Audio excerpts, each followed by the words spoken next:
All right, we are live. Welcome back to the Friday night Prepper pre-party show. I have a special guest with me tonight, the Digital Prepper. We're starting a little bit early. We were working backstage and kind of doing our audio check, and we were good to go. So we figured we'd go ahead and get started and give people a chance to start to roll in.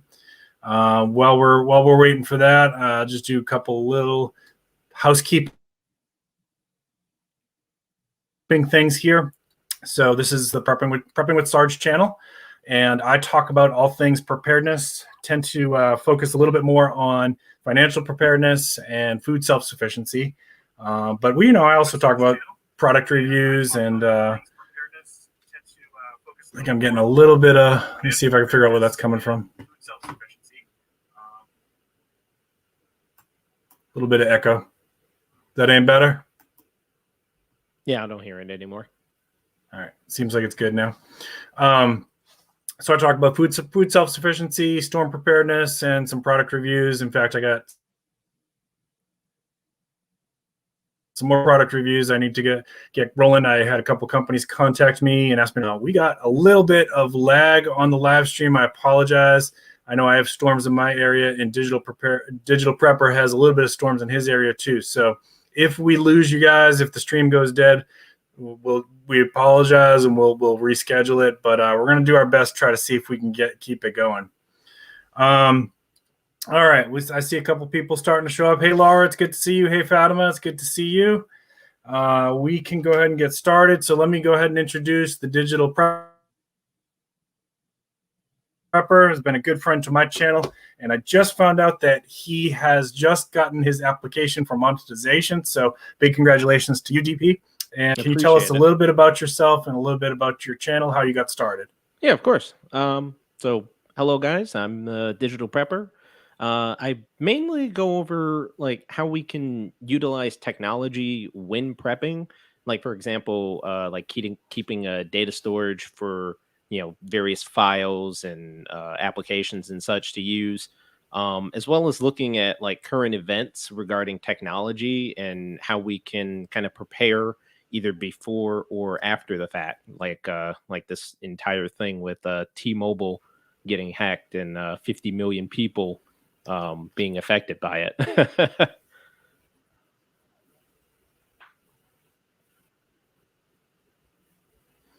Yeah, we're getting a little bit of lag, Digital Prepper. I'm sorry. You're breaking up on my end.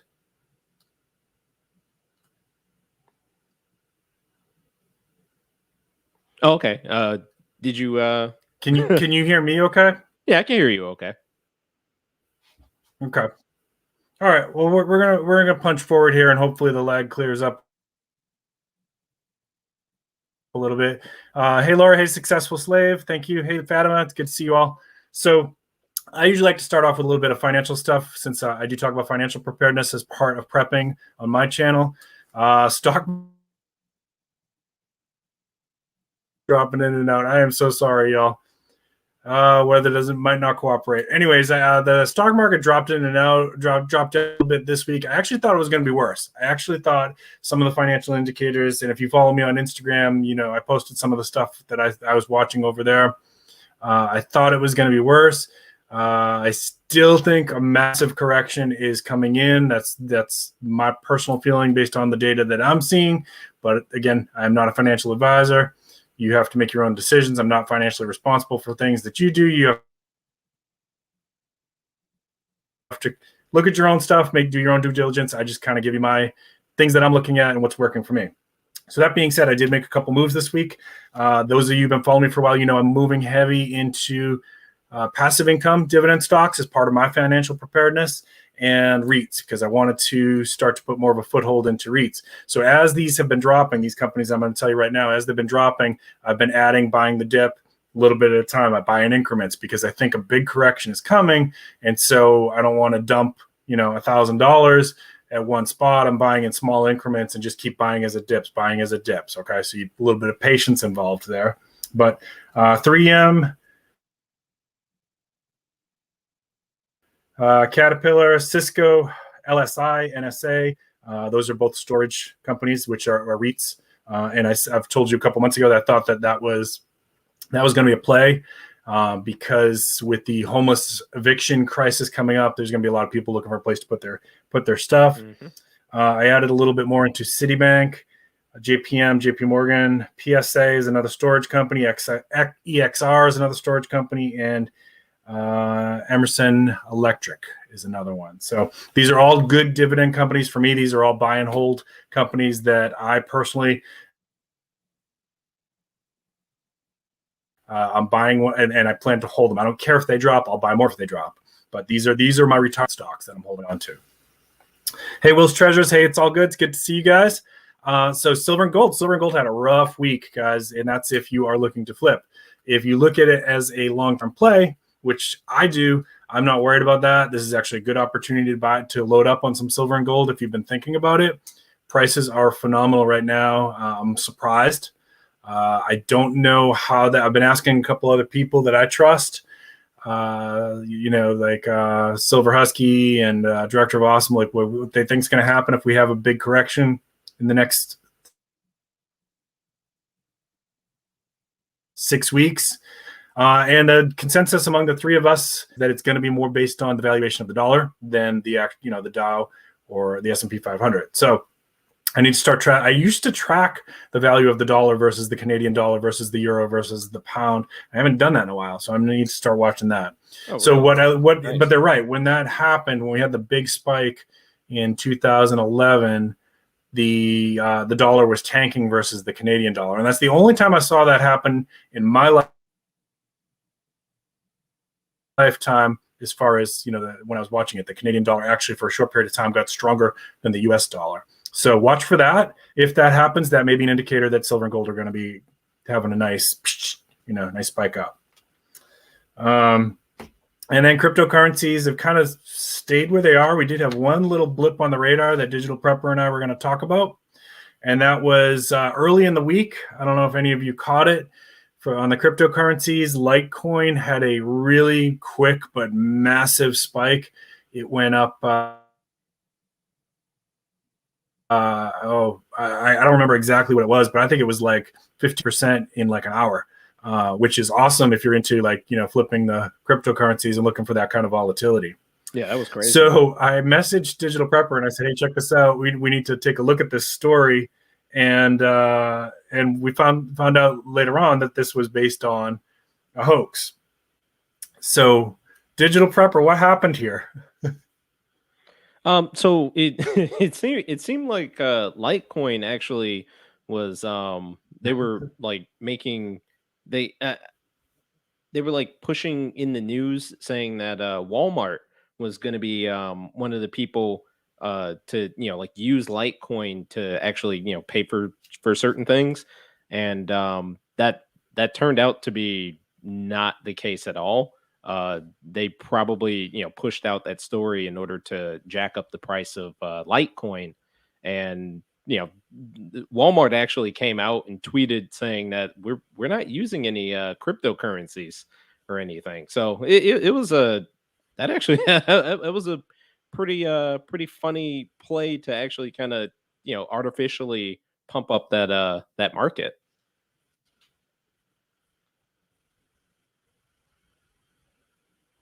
Yeah, so if you guys aren't catching that, I know we got a little bit of lag. Basically what happened is that somebody or some people had got a word out on social media that Litecoin was allegedly going to be accepted at Walmart. And it turned out that was not true, at least not right now. There's no plan for Walmart to accept Litecoin. But just that's the volatility of cryptocurrencies. Like somebody can just put out, real information or fake information, and it can cause a massive change. Now, as it turned out, as soon as Walmart debunked that, the price dropped right back down to about where it was. Now, that's one of those things that I think people need to be careful of. Like, I know somebody probably made a nice little profit off of that little game, but it's actually market manipulation, and that kind of stuff will get you in trouble. And depending on what kind of job you have, if you're in a financial industry, it can get you into a whole lot of trouble. I'm going to see if I can continue to follow that story and see if that person ends up getting arrested or what ends up happening with that. But that's market manipulation via social influence, I guess. And it might be actually, why the like the federal government kind of wants to, have more regulations on cryptocurrencies because of stuff like this. Yeah, it's and it's still in its infancy too. So there's going to be volatility anyway any way we do it. But the federal government definitely wants to have more regulation out there. I mean, that's been clear. And that's probably going to happen. Hey, Bacon, it's good to see you. That's probably going to happen one way or the other. Now, people will say, well, crypto is kind of deregulated and whatnot, but there's ways that they can do this. A country can outlaw the use of cryptocurrencies if they wanted to. It would be probably hard to pass, but in theory, that is possible. Will that stop people from doing it, from using them? No, because people were using them before it was on applications like Coinbase or Robinhood or anything like that. They were already existing through other methods, but they could be a penalty if you get caught messing around with that. That's one way that it could happen. But I actually think that the way that they'll do this, and this is just speculation, I don't have any inside information or anything like that. I think that there's going to be a shift, try to get people to shift to a government-backed digital currency. What do you think about that, Digital Prepper? I mean, we already have like cash and stuff that they kind of want to get. They seem like they want to get rid of like coins and such, and kind of have everybody move toward a more digital based currency. So I mean, I could probably see maybe I don't know, maybe like in the next like 10 15ish years that we at least have like the foundation to a more regulated cryptocurrency, more regulated government operated cryptocurrency. I mean, I don't think that they're going to get rid of physical currency just yet, though. Yeah, if that happens, I think that would be a slow process. Mm-hmm. I don't think they'll do like you have 6 months to turn in your cash for digital currency, and then it's not going to be usable anymore. But that could be something that's on the path down the road. Again, we're just speculating. I'd still keep it anyway. It'll be worth something.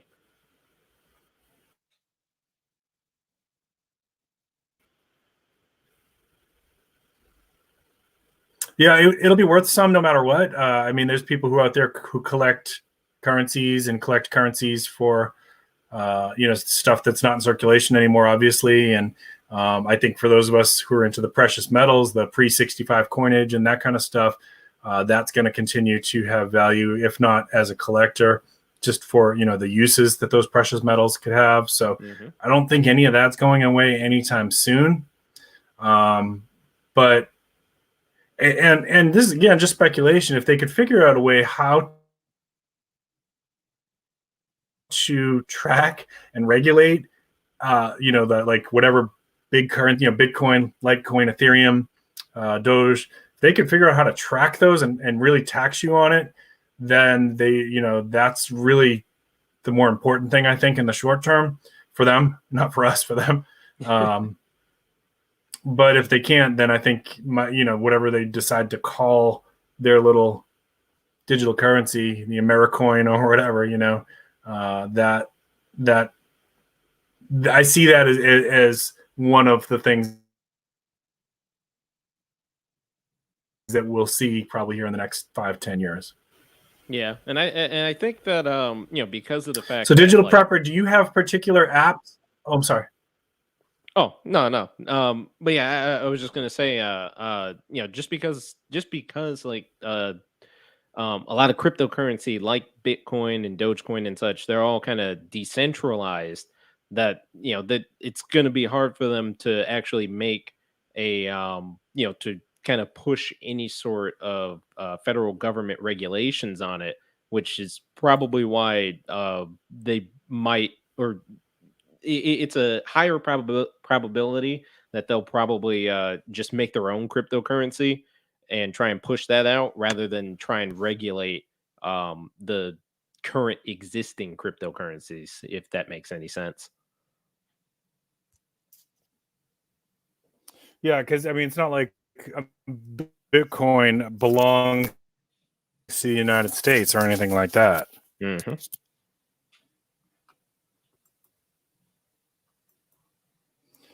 So, Digital Prepper, do you have any particular apps that you like to use or that you feel are more safe for people who are thinking about dabbling in this?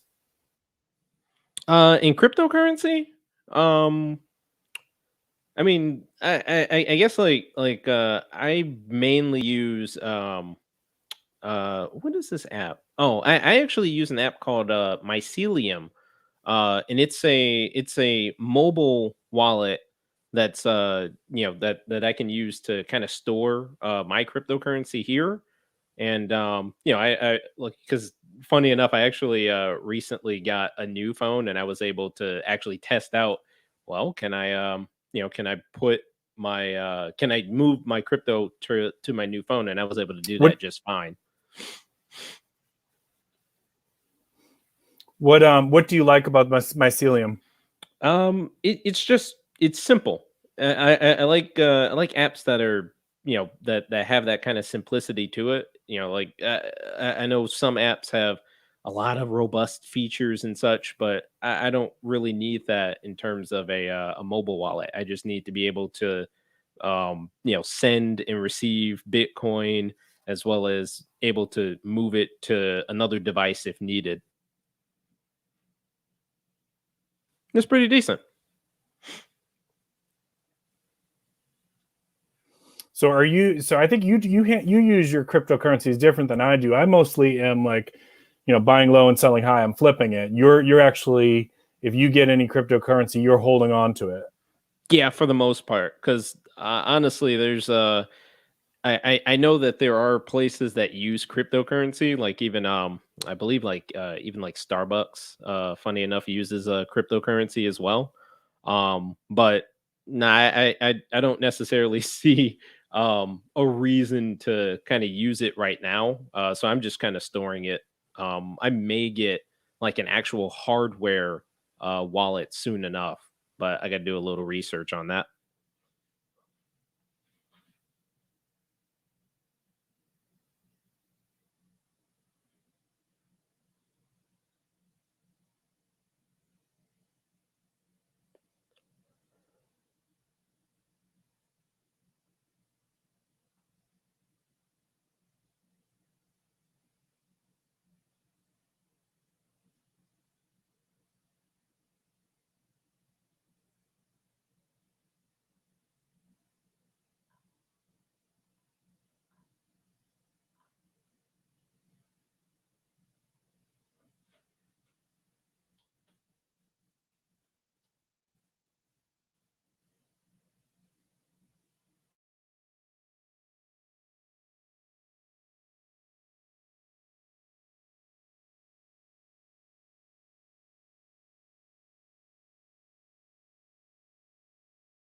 we okay now? I see you. I can kind of hear you.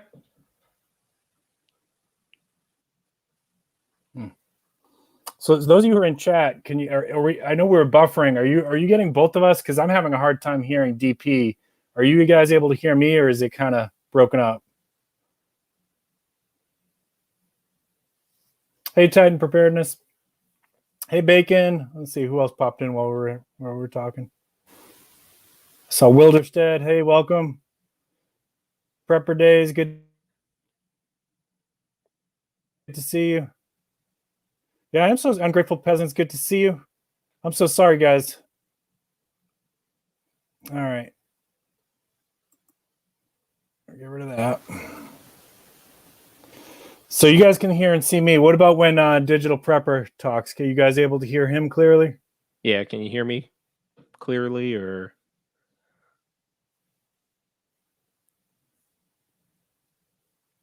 I got you that time. That time it was clear for me.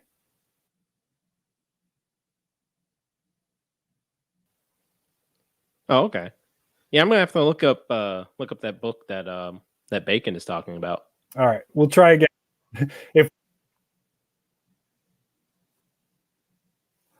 If we we'll do this. If we get disconnected again, we'll just reschedule it because I had some storms going on here. DP's got some storms up his way too, I think. So I think that's what's causing our issues. We'll go forward a little bit more though. All right. So where did we leave off, DP? We were talking about the Litecoin thing. Yep, and then we were talking about Do we want to go on to the next?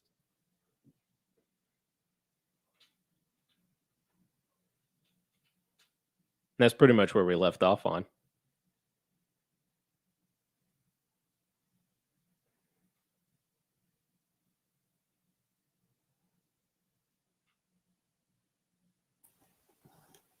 All right. Well, we'll try. We'll see. We'll see how this goes.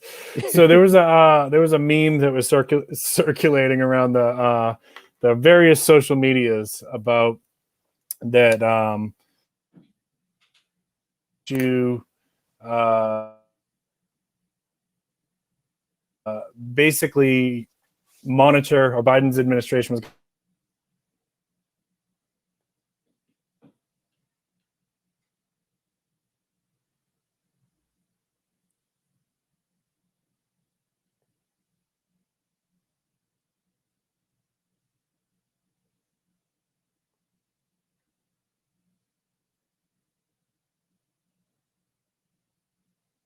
Oh no, there he goes again.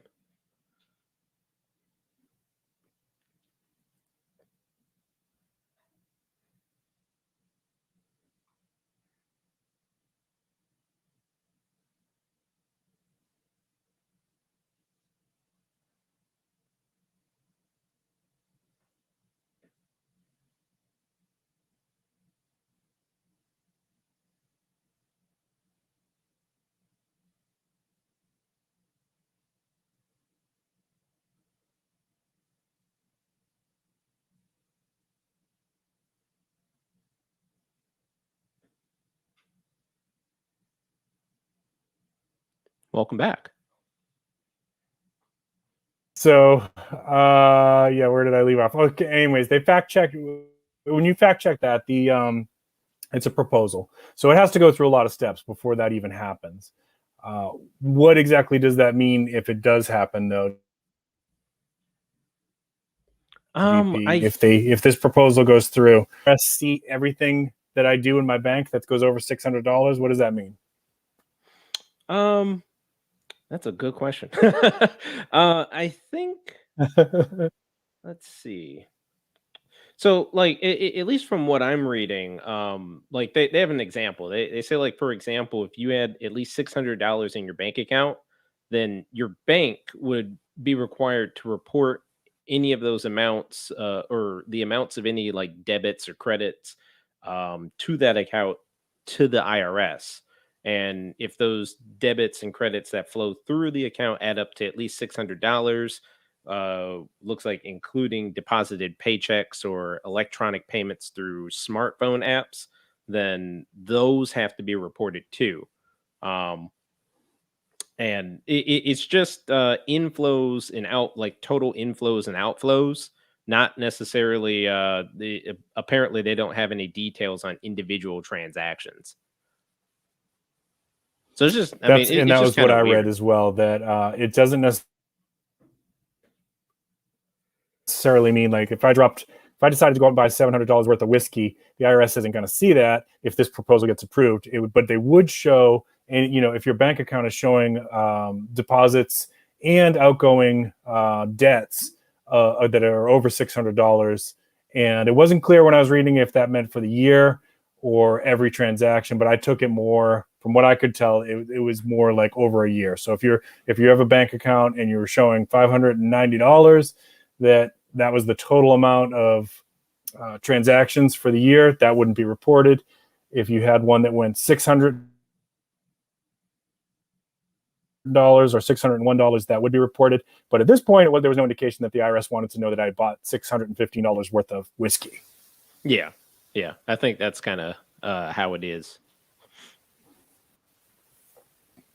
That being said, it is a little bit concerning in terms of privacy, even if that's how that all rolled out. $600 is not a lot of money. I think there's kids out there with $600 in their savings account that grandma has been giving them every birthday and that kind of thing. It just seems like a small amount of money to go after. And again, it just raises those concerns, I think, for the long term about where does what privacy exists anymore, and is there really a need to track every single cent in terms of we're just talking about the bank account, not transactions, but like that there's a 14-year-old out there that's got $605 in his savings account.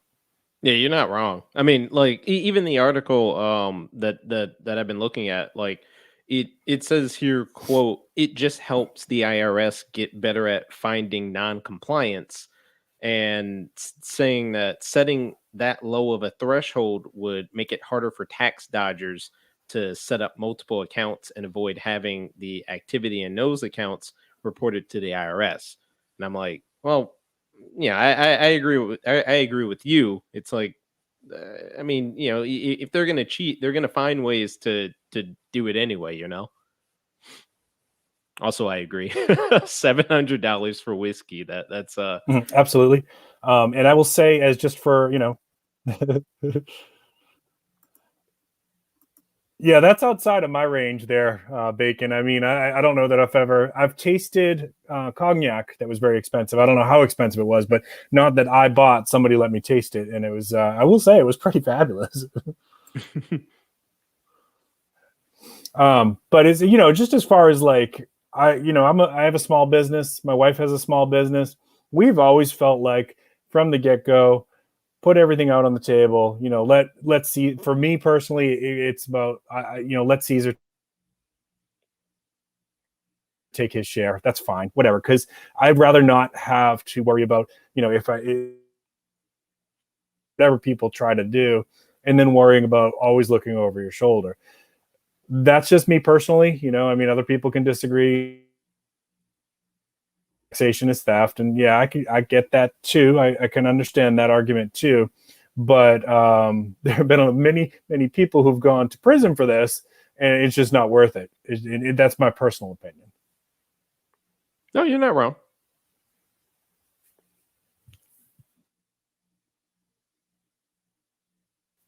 Yeah. So we have one more thing. I think we're gonna, just because our connection here is being so wonky, let's just plug right forward into the next piece of it, DP, if you want to. Yeah, sure. That sounds good to me.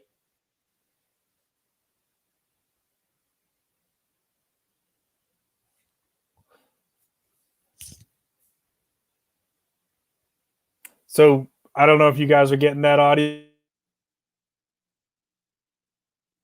but there's a story that came out this week that I sent to Digital Prep Robot Service. Did anybody in chat, did you guys see this story that some restaurants are now experimenting with autonomous robot servers to bring you your food? So you can look this story up later on. and it looks pretty rudimentary. It looks like, almost like a glorified Roomba. It comes out and brings you your food. But this is something we've been talking about on the channel too. There's going to be more and more automation coming. Like this is going to replace more and more jobs. Like it or not, there will be resistance. People are not going to enjoy being displaced.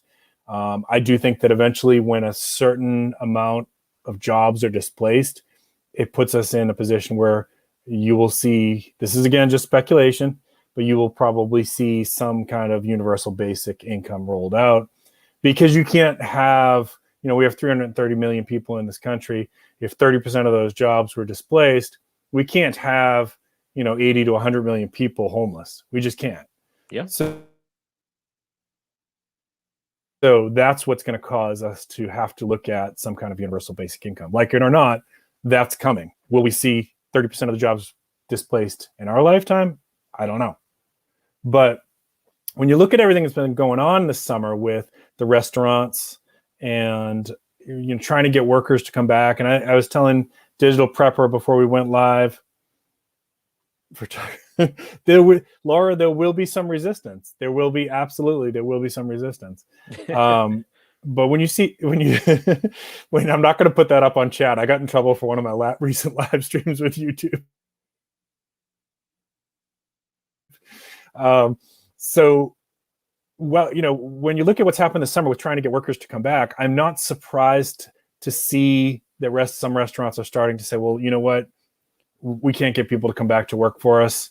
Let's experiment with this and let's see how the public responds to it.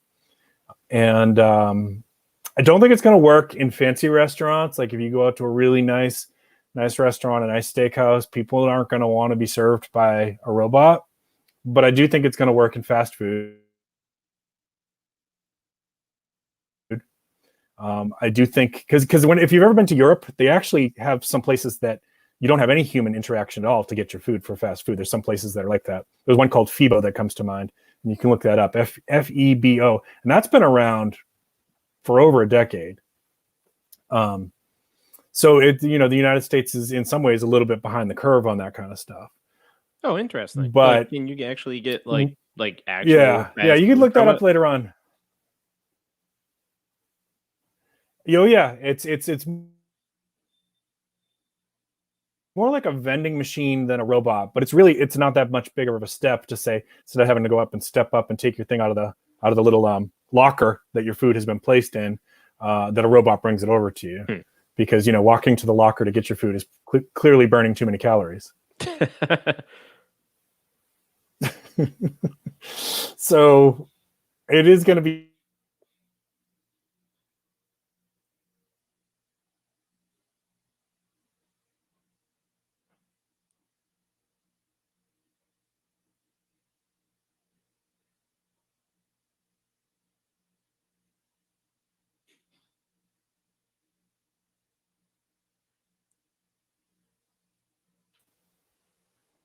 Oh man, I am so sorry, guys. Digital Prepper, what do you think? Do you want to call it a night? We'll try to do this again another night. Yeah, that's probably a good idea. This was pretty fun though. Hey, everybody in the chat, it was fun. Everybody in the chat, we appreciate you hanging in there with us through all the technical difficulties. You all are awesome. There's surely, that wasn't, you guys went above and beyond by staying with us through this. So thank you. DP, anything you want to plug last minute before we call it a night? Other than, you guys can take a look at my channel. I kind of went over today about the T-Mobile data breach. That was a fun thing to do a little bit of research on and kind of make a video on. That's about it. Okay.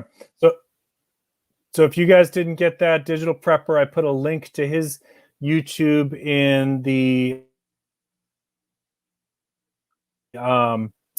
description below. I'll go ahead and put one in comments as soon as we log off. Check him out also on Twitter. He posts a lot over there. And I hope you guys will join us when we do we'll reschedule this. We'll try to get it going with a little bit better connection next time. But thank you so much for staying with us. Appreciate it, guys. All right, let's call it a night. Keep planting your seeds, keep stacking your silver. This is Prepping with Sarge and the Digital Prepper.